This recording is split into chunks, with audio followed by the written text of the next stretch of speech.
Slut Walk is here, so. What was that in July? Yeah, I think so. G20. Here. Oh, it's G20 here. Oh, that's not G20. What am I doing? Do you have a Dropbox?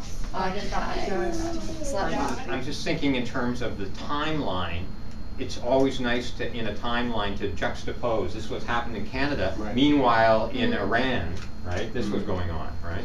But if you do it this way, you're going to remove that sort of geopolitical angle from the timeline. I think that way would be best, where it's just the timeline is a separate general overview of these key events, and then you can flip to or jump to these different headings from here. If you guys used it that way, you would have a timeline for the year, all your stories spread on that timeline, and then I would suggest maybe playing with color coding them based on your topic. So blue would be Occupy, this would be feminist or whatever, right?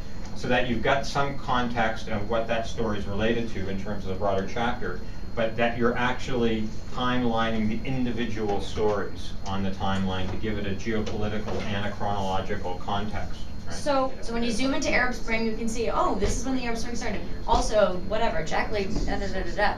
And then zoom out, so our next chapter, zoom into chapter 2, Canadian politics, here's what happened, but other things also happened. So this is what's going to happen.